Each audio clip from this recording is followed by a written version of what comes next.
قلبي علم الشارعات وصلي وسلم يا إلهي لمنزل عدد حروف بالقرآن والسورات. السلام عليكم ورحمة الله وبركاته. لله تعالى والفضل حجبنا وحجب من حوادث الآخر عنا وصلاة الصالح على نبينا وعلى كل نية صالحة وصلاة نية محمدا وتبارك وتشفع محمد حبيب وقرب عليه سيدنا مولانا محمد صلى الله عليه وسلم وعلى آله وصحبه وأزواجه وذريته وأهل بيته وأصحابه وأصحاب الشيخ وكبير وكبير ومن وإلينا معهم أجمعين. ثم يحارب جميع ثم يحارب جميع المسلمين وعلى كل وأصحاب كل ثم يحارب جميع أوليائنا وعلمائنا وشهداء الصالحين وبركة وكرامة المعروف هذا الكتاب الشيخ سيد عبد الرحمن رحمه الله تعالى ونفعنا به وبعلومه وبعلومكم في الدارين آمين. الفاتحة. أعوذ بالله من الشيطان الرجيم. بسم الله الرحمن الرحيم. الحمد لله رب العالمين الرحمن الرحيم مالك يوم الدين إياك نعبد وإياك نستعين اهدنا الصراط المستقيم صراط الذين أنعمت عليهم غير المغضوب عليهم ولا الضالين آمين.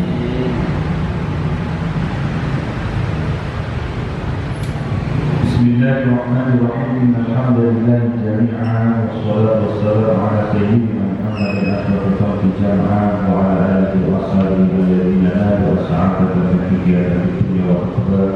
اللهم صل على سيدنا محمد عبدك ونبيك ورسولك نبي الأمي وعلى آله وصحبه وبارك وسلم تسليما بقدر حق ذلك في كل وقت وحيد.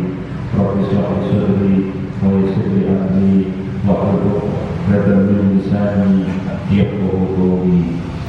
وقال من بعد من أفطر يوما من رمضان بغير فطر لم يغني عنه صومته.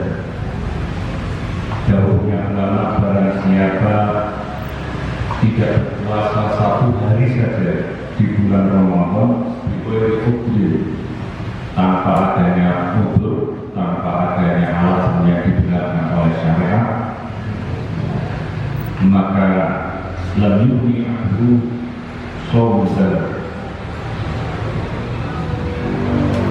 Tidak puasa satu hari di bulan Ramadan yang tanpa udzur itu tidak bisa ditebus dengan puasa setahun penuh.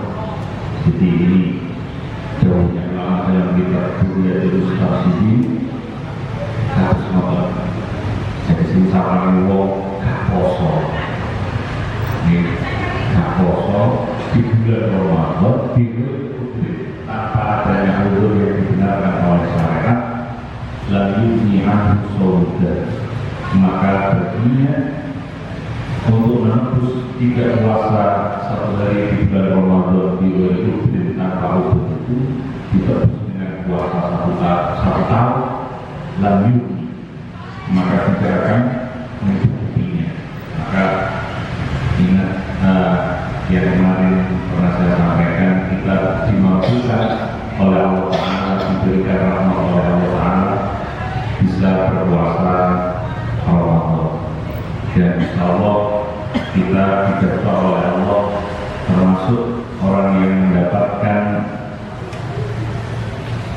yakni awal rahmat, awalnya ada rahmat, kemudian 10 yang kedua maghfirah, 10 dari yang ketiga di bulan Ramadan itu minana amin ya rabbal alamin.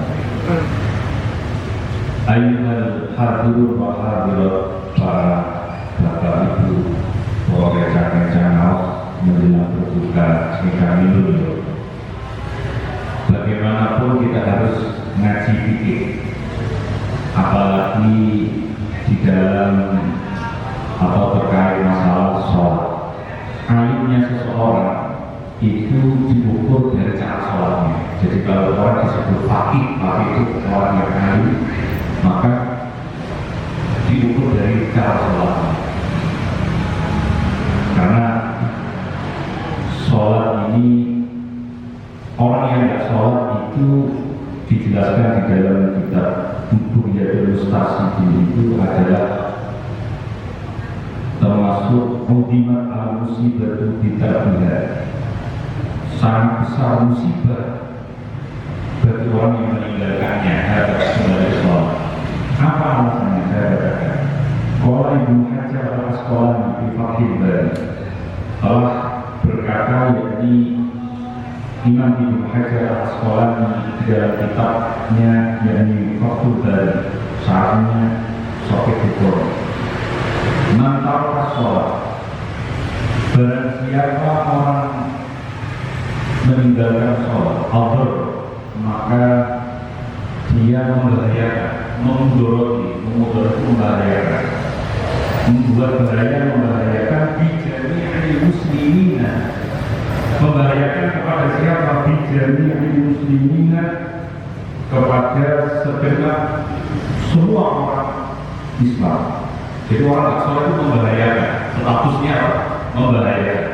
Makanya kita punya keluarga anak, itu umur 7 tahun harus sudah dibayarkan sholat. Umur 10 tahun belum sholat maka dikerasi. Kalau dalam bahasa kitabnya itu ya dipukul, sebenarnya dikerasi. Dikerasi itu ada disegera, bukan dipukul dengan kekerasan dan sebenarnya itu bahasanya dikerasi, agak dikerasi.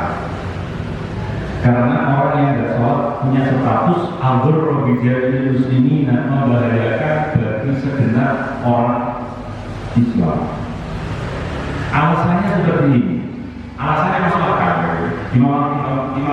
Imam Ibnu Hajar al-Asqalani itu dalam memberikan alasan itu masuk akal. Alasannya dengan kesan seperti ini. Di anak musalli, bahwasannya orang sholat itulah budaya yaitu kita syahudi. Baginya wajib dalam tasyahud. Tasyahudnya dalam akhir tasyahudnya itu membaca assalamualaikum. Apa maknanya assalamualaikum? Keselamatan dari kita segenap orang muslim. Assalamualaikum, keselamatan dari kita. Kita siapa? Ya, orang-orang Islam. Satu orang yang tidak sholat berarti mengurangi doa keselamatan bagi orang muslim. Jadi orang tidak sholat itu membahayakan. Makanya jangan sampai satu rumah kita itu ada tidak sholat.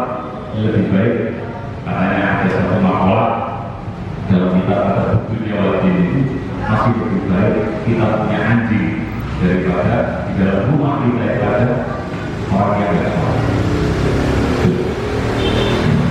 Alasannya tadi itu Imam Ibnu Hajar mengatakan kita syahudi, setiap kita tasyahud itu pasti mengucapkan assalamualaikum, ada kalimat assalamualaikum ila akhir, maknanya assalamualaikum, keselamatan dari kita. Kalau ada satu orang fayakunu muqsiran fi khidmatillah ta'ala, maka orang yang tidak sholat tersebut menjadi muqsiran, statusnya menjadi orang yang berkurang fi khidmatillah dalam ibadah kepada Allah wa fi ghairihi, ataupun berhubungan, ada status hubungan dengan selain Allah, yaitu seorang manusia atau sehingga sampai kepada dirinya sendiri.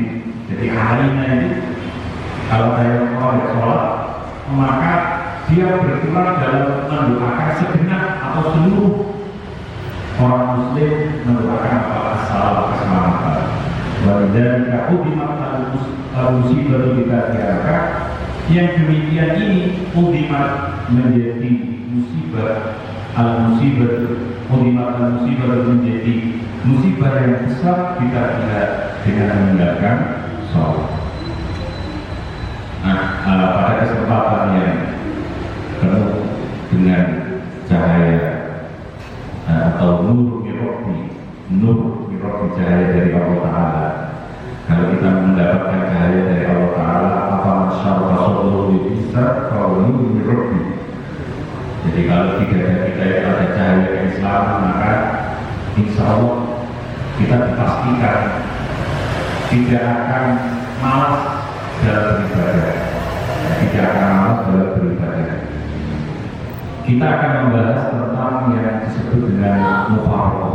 Mufaraqah itu satu kondisi dalam fikih atau istilah dalam fikih, satu kondisi memisahkan diri dari imam saat sholat berjamaah, itu disebut mufaraqah. Ya, mufaraqah itu pisah, sudah gak ada imam lagi. Nah, di dalam kitab Budiatul Mustahsin ini dijelaskan detail ketentuan mufaraqah beserta hukum-hukumnya secara terperinci. Saya bacakan walhasil kesimpulannya anak al-qudwati, bahwasanya anak al-qudwati, bahwasanya memutus mengikuti imam tak dari al-ahkamul khamsati, itu ada 5 hukum yang menyertainya. Jadi kisah dari imam itu ada 5 hukum yang menyertainya. Dalam kondisi yang disebutkan di sini diperinci ada 5 hukum. Yang pertama adalah wajiban, hukumnya wajib. Mufaraqah hukumnya wajib. Kisah dari imam hukumnya wajib. Dalam kondisi seperti apa? Karena imam mutalab bisa dimutili. Jika seorang makmum itu tahu imam sholatnya melakukan batalnya sholat. Jadi imamnya si makmum tadi itu mutalab bisa dimutili, melakukan sesuatu yang membatalkan sholat. Melakukan sesuatu yang membatalkan sholat. Jadi si makmum, saya sebagai makmum melihat imam itu kalau melakukan sesuatu yang membatalkan sholat, maka hukumnya saya wajib mufaraqah. Ya, ini dalam hati. Kalau sama menolak sholat, dilanjutkan sholatnya bisa mengganggu imam, sudah tidak imam. Tapi menurut satu riwayat tetap mendapatkan kesempurnaan jamaah. Jadi maksudnya begini, batalnya imam itu tidak mempengaruhi batalnya makmum. Jadi tidak mempengaruhi batalnya makmum. Jadi makmum itu bisa sempurna, tetapi dengan ketentuan. Tapi yang paling penting dengan pahami dulu bahwa kita wajib mufaraqah kalau seorang makmum itu melihat imamnya melakukan sesuatu yang membatalkan sholat. Contohnya saum suwek atau buka roti. Batalnya sholat itu ada 14. Jadi antaranya ketibanan najis itu dalam kitab Sulam Sabina itu ada penjelasan seperti itu. Ketibanan najis ada 14. Mutawi batalin sholat dia itu 14 bergolong kan ini sebab hadas. Ada imam hadas berarti batal sholatnya. Kemudian makmum bisa mengambil 2 alternatif, mufaraqah dengan imam, sholat munfarid sendiri. Kemudian kalau dilanjutkan oleh penggantinya, namanya istiqlal, ada pengganti langsung maju penggantinya. Cara majunya pun ada, karena kalau ada gerakan yang melebihi 3 gerakan maka membatalkan sholat. Jadi hadas imam hadas itu alternatifnya bisa kita wajib mufaraqah atau bisa dilanjutkan dengan pengganti. Jadi yang belakang maju, imamnya mundur. Kalau dalam mazhab Hambali boleh lewat di depan orang sholat, tapi khusus sholat jamaah itu boleh. Makanya kalau dengan umroh di Mekah itu orang sholat jalan di depan orang sholat pakai mazhab Hambali. Tapi dalam kasus dalam jamaah saja. Kalau munfarid harus ditanda pakai tanda, tidak boleh. Walhasil itu hadas yang jadi ada misalkan imam sholat ketibanan najis, nggak segera kalau najis langsung ada najis nempel di sini, najisnya kering, nggak diodik ya, nggak disentuh, dikinikan jatuh, bisa lanjut sholat sah sholatnya. Tapi kalau dibiarkan tetap, maka apalagi najis yang nggak dimakruh, najis yang nggak dimakruh, maka kadang-kadang ada guru masuk masjid kan, ngelek dengan imam, maka karena itu kotorannya si guru itu, maka dengan najis, namanya najis. Kemudian imam yang menjadi batal, makmumnya wajib kafaro. Kemudian selanjutnya di antaranya lagi kadang-kadang itu memang awal. Jadi imam juga saya sering menjumpai itu yang sering membatalkan sholat itu apa itu obat saya dari sholat. Kayak begini, saya contohkan imam iktidal tangannya begini 1, 2, 3 ini batal karena mengayun seluruh anggota tubuh, seluruh anggota sah tangan ini diayun begini. Ini batal menurut mazhab Syafi'i. Jadi 1, 2, 3 batal. Yang nggak batal bagaimana? Yang nggak batal misalkan gatel ini begini kan. Jadi ini dihitung 1, kemudian tangan ini nggak bergerak, jari yang bergerak. Jadi dihitung 1 itu contohnya begini lagi, seret. Nah ini dihitung 1. Kalau begini, terus begini, nah terus begini dihitung 3, batal. Hati-hati. Kemudian ada imam yang mau rukuk, benar-benar sarungnya begini, batal. Hati melorot, batal. Ya itu bahaya sekali. Kemudian yang sering ada di tempat itu ya kan orang kan tasawufnya nggak sempurna. Kayak saya, tapi katanya memang ini sendiri. Tasawuf saya nggak sempurna. Tapi tidak apa dalam wajar. Nggak usah dibenahi, dibiarin aja. Itu ada imam yang selalu menggunakan kakinya begini. 1 ditaruh begini, 2 baliknya 3 atau tapi ya sudah saya apa itu saya ini kan saya pilih saya ingatkan. Nah itu seperti itu. Jadi 3 kali gerakan selain gerakan sholat itu membatalkan dengan catatan syaratnya tadi. Jadi kita hitung kaki juga begitu kan, kalau ada, jadi tidak hanya tangan, kaki juga begitu. Kalau ada sok yang kosong, misalkan kita aturan sok itu kan apa namanya 1 sok ini ya, kemudian 2 sok. Ini yang sok kedua ini jangan kecil kepojokan di belakangnya imam. Sering orang itu jangan semua sok kedua itu di pojokan itu. Nah ini nggak pas gitu secara ini.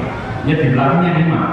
Di belakangnya imam, di belakangnya imam tapi dia batal mundur, dia maju. Caranya maju, Ada caranya.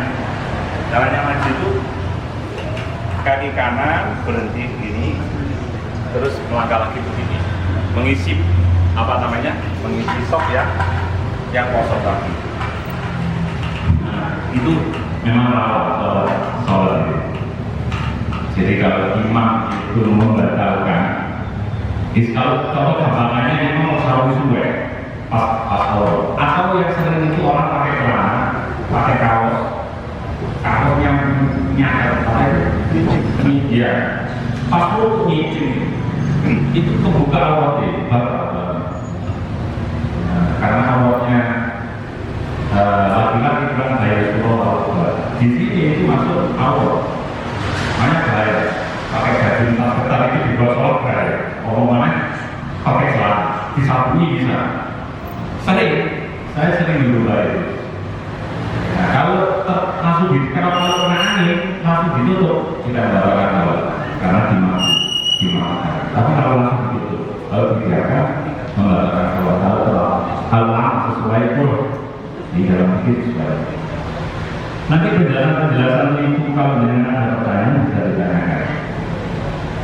Kalau nggak cukup waktunya ya pasti boleh ditanyakan. Yang paling penting pokoknya jangan ragu, ada dasarnya, ada kitabnya, nggak jari, nggak ilmu jari. Kitabnya nggak fakul jari, tapi bukan mustahil fakul mungkin kitab fakul jari. Nah, hasil amal kalau berarti akan kewajiban karena orang imam mampu mutalabisan pemikiran wasunatan bahwa untuk wajib wasunatan Wa sunnatan litarkil imami sunnatan maksudatan. Imam dihukumi kita sunnah mufarraqah itu kalau imamnya meninggalkan kesunahan maksudah, kesunahan yang sangat dikukuhkan. Contohnya tasawuf awal, sunnah hukumnya kita mufarraqah. Jadi kita hukum sunnah. Jadi kalau ada imam tidak meninggalkan, jadi takil iman sunnatan maksudah dan meninggalkan kesunahan maksudah yang diterangkan seperti tasawuf awal itu sunnah kita mufarraqah. Sunnah itu jadi anjurkan, kalau tidak ada mufarraqah itu malah dapat pahala. Bahkan ada hukum yang ketiga, yakni hukum mufarraqah bisa dengan imam, yakni yang bagaimana mubahan kaan awal imam, yakni ketika imam itu memanjatkan sholat sujud sahwi. Nah itu juga menjadi kerjaan imam ini.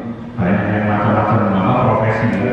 Orang yang jadi lalu pas Jumatan di tempat saya itu kan banyak anak-anak kami dari rumah sakit Jawa.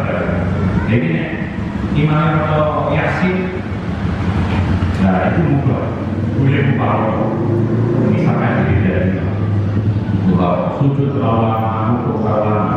Bahkan kemarin bahwa justru yang dikritik oleh baginda Nabi itu yang, tapi ini kasusnya Mu'adz bin Jabal. Memang terlaluan Mu'adz bin Jabal itu ngimami mau sholat al-baqarah waktu setengah. Wah, imam ini berbeda. Ada yang orang yang pertama ya, ada yang tidak kuat lakukan Nabi. Wah, belayar tadi diimami Mu'adz, diimami Mu'adz bin Jabal, sahabat kesayangannya kan Nabi. Akhirnya kan Nabi bilang begini, kamu membuat fitnah yang besar dengan kamu berlaku seperti ini. Jadi justru orang yang imam dengan sholat panjang itu banyak dikritik. Kalau sholat pendek malah aman. Tapi kalau sholat itu kalau gitu ada ketentuannya. Kalau saya sholat subuh, ya sholat yang panjang karena 2 rakaat.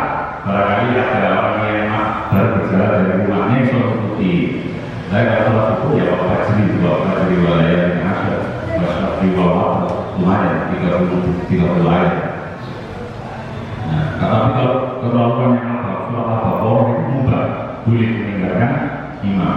Kantor wal imam itu seperti imam mengajarkan sholat, bisa jadi bacaannya terlalu panjang, bisa jadi rukuknya terlalu panjang, sujudnya terlalu panjang, itu kita mubah, boleh saja meninggalkan atau mufarraqah dari imam. Wa makruhan ada hukum yang keempat, hukumnya makruh yang bagaimana wafitan libadilatil jamaah yang dapat menghilangkan fadilah jamaah ingkang libadi udrin, tidak ada alasan atau tidak ada udurnya, itu makruh. Maksudnya moro-moro warokoh kan alasannya jelas. Kalau yang martabak apa kedudukan yang wajib sama tadi sunnah sama mubah itu kan ada alasannya kan. Ini kan alasannya jelas kalau warokoh. Wis bener imam itu ya, sip bisa bacaannya ya, apik sedang saja tapi warokoh maka makruh hukumnya. Nah, makruh hukumnya. Dan hukum warokoh yang ketiga adalah waharoma, hukumnya haram. Intawakoh asyi'at alihi, yang dengan sebab dia warokoh itu intawakoh terhenti asyi'at yang syi'at alihi terhadap dirinya, terhadap mami al-wajabat al-jamaah al-jumati, atau haram melakukan mufarraqah ketika jamaah menjadi hukum wajib seperti sholat Jumat. Jumat itu kan wajib jamaah, kemudian kok mufarraqah itu haram hukumnya ya, maka haram hukumnya. Makanya imam sholat Jumat itu harus siap lahir batin ya. Jadi kalau ada apa-apa itu sama masjid itu sakake, kalau ada apa-apa ada apa-apa, karena wajib jamaah.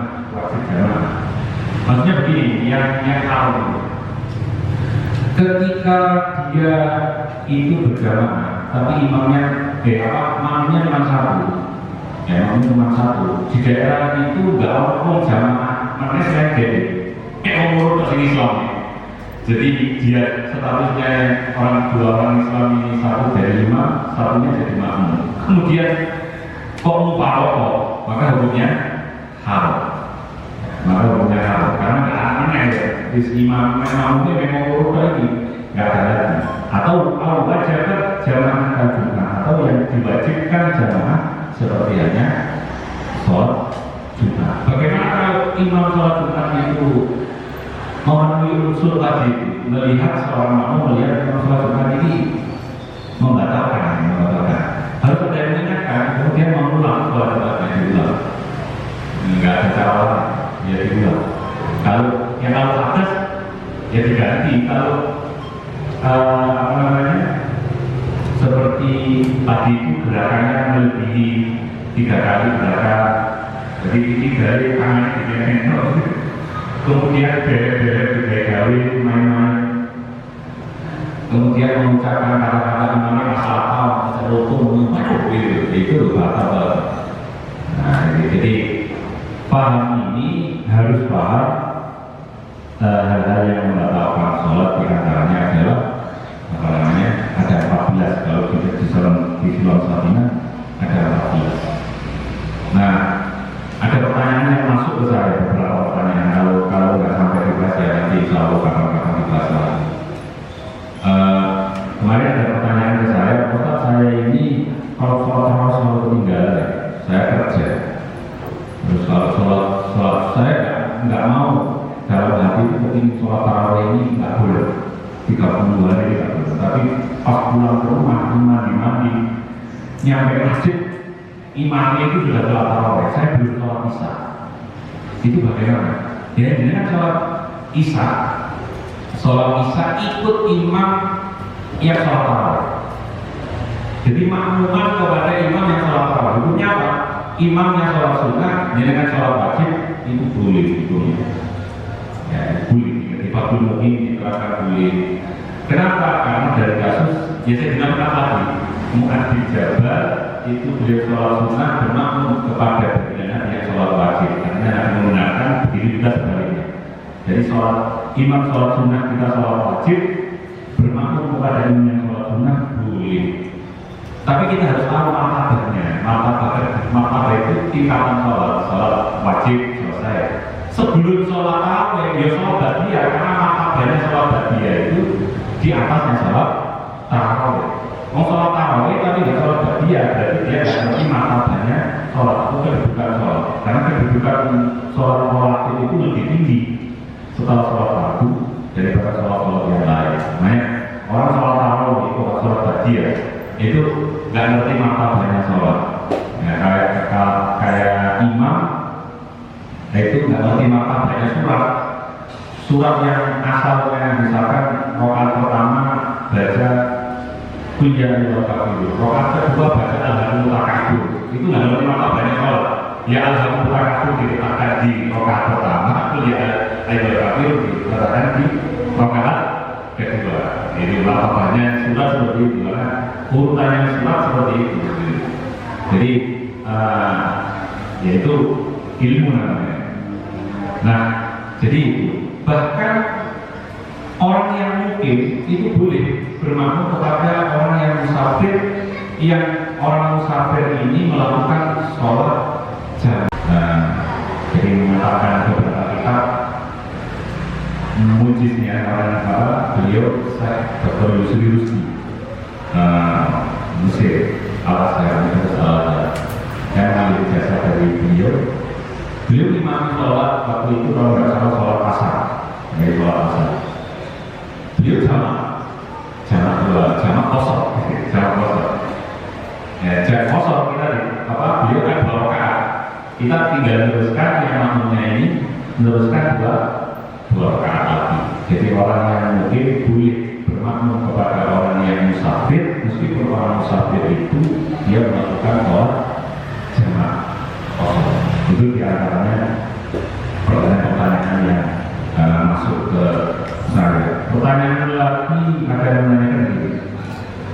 Saya kan ini kalau kan kerjanya mobil, terus warga, terus kantor lucu, kumpul begini kan, kalau lucu, kumpul, isu tulis mari subuh, guru ngatus, itu gimana? Mandi air itu kan 5 lubang ini nggak boleh masukkan.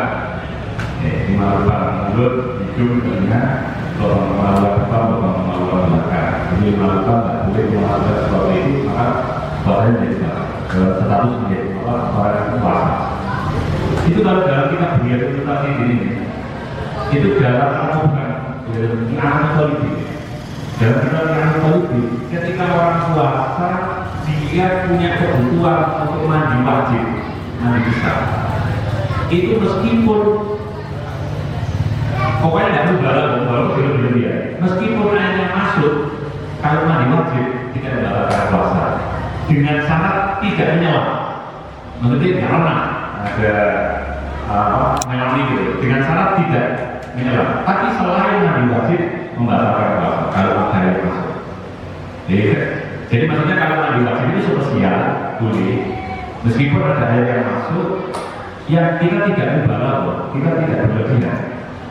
Nah, kita tidak berlebihan, kita biasa-biasa saja mandi dari raja, terus kerama, nawaitul Yokil ada silap dari. Kemudian ada masuk, kita nggak sengaja masuk ke telinga, masuk ke hidung misalnya. Itu tidak kita yang mungkin kaunya mau keluar. Bisa dipakai saja, kalau yang sangat kuat itu tidak menjadi sebabnya batal puasa. Hanya mandi wajib dan disyaratkan tidak menyelam. Jadi jelas ya, jangan ragu. Pokoknya ini. Mungkin ada pertanyaan masuk lagi, kira ini kayak sini karena ya waktunya sempit. Dan belum penampilan kurang 6. Tidak ada satu pertanyaan. Kata bulatul ihram, ada seorang jamaah yang kata bulatul ihramnya diulang-ulang, kemudian tahiyatnya juga diulang-ulang. Apakah itu memang sunnah kan? Enggak. Itu dia terjangkit yang namanya penyakit was-was. Was-was itu syarri was-wasil khannas. Dari bisikan setan yang tersembunyi. Itu jelas bisikan setan. Jadi setan itu kepingin kita itu dalam hal ibadah berat gitu, berat. Berarti maksudnya bahwa support, duit, niat, kalau boleh, mengatakan sudah bahasa semua kurang tak dulu itu ulang. Dia tidak membatalkan sholat tidak, tapi makruh hukumnya. Bahkan kalau dengan itu kentut terus tidak, itu saja makruh karena ilatnya atau alasannya karena biar enggak penyakit pas-pas itu biar enggak terjadi. Caranya penanggulangan pas-pas itu gimana?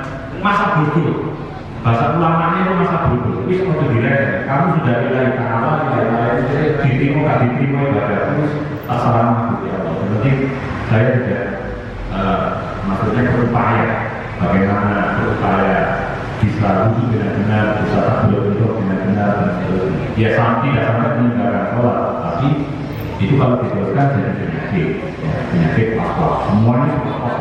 Karena kalau yang nolongan itu apa namanya, pokoknya pakaian ini kalau disentuh orang lain itu langsung ganti pulang, ya pulang. Semua pakaiannya yang disentuh orang lain pulang, karena semuanya najis semua. Nah caranya menangani masalah itu masa buku. Bahasa ulamanya itu masa buku, sudah dilihat masa buku itu bisikan setan. Kalau orang disawah, kalau ada pertanyaan nanti disimpan bisa via WA kita bahas. Semoga ada beberapa-nya kita semuanya tidak Allah mendapatkan yang manfaat berkah. Kita semuanya tidak Allah menjadi orang yang sahih di dunia, sahih di akhirat.